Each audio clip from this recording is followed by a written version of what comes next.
خداوند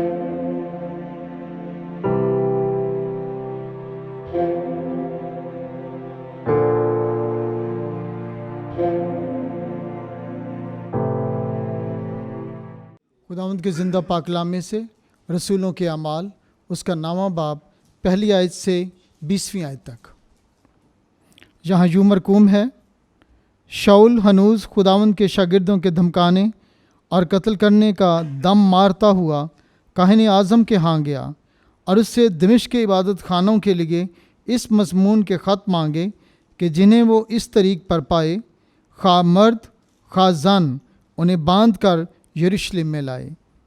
اور جب وہ سفر کرتے کرتے دمشق کے نزدیک پہنچا تو یوں ہوا کہ یک بارگی آسمان سے ایک نور اس کے گرد آ چمکا اور وہ زمین پر گر پڑا، اور اسے ایک آواز یوں کہتے سنائی دی کہ شاؤل شاؤل تو مجھے کیوں ایذا دیتا ہے؟ اس نے کہا، اے خداوند تو کون ہے؟ اس نے کہا، میں یسوع ہوں جسے تو ایذا دیتا ہے، مگر اٹھ اور شہر میں جا، اور جو تجھے کرنا ہوگا وہ تجھے بتایا جائے گا۔ جو آدمی اس کے ہمراہ تھے وہ حیران ہو کر کھڑے رہ گئے، کیونکہ آواز تو سنتے تھے مگر کسی کو دیکھتے نہ تھے۔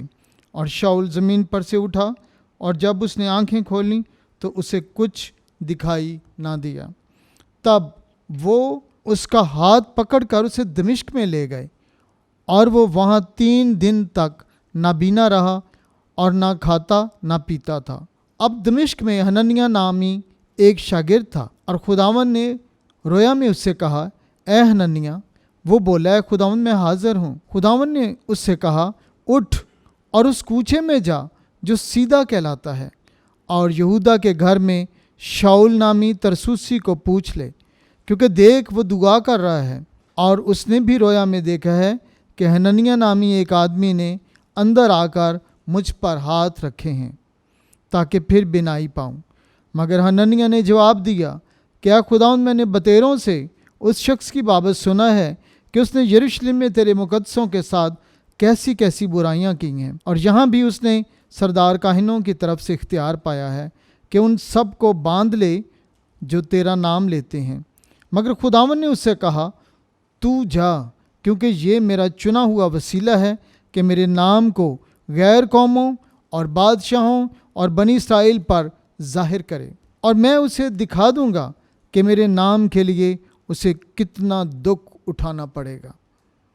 تب حننیہ گیا اور اس گھر میں داخل ہوا اور اس پر ہاتھ رکھ کر کہا، اے بھائی شاؤل، خداوند یعنی یسوع نے مجھے بھیجا ہے جو تجھ پر اس راہ میں ظاہر ہوا جس سے تو آیا تھا، تاکہ تو پھر بینائی پائے اور روح القدس سے بھر جائے۔ فی الفور اس کی آنکھوں سے جھلی سی گر پڑی اور وہ بینا ہو گیا اور اٹھ کر بپتسمہ پایا، پھر کچھ کھا کر طاقت پائی، اور وہ کئی دن ان شاگردوں کے ساتھ رہا جو دمشق میں تھے، اور وہ فوراً عبادت خانوں میں یسوع کی منادی کرنے لگا کہ وہ خدا کا بیٹا ہے۔ خداوند کے پاک کلام کے پڑھے اور سنے جانے پر اس کی برکت ہو۔ خداوند کا شکر ہو۔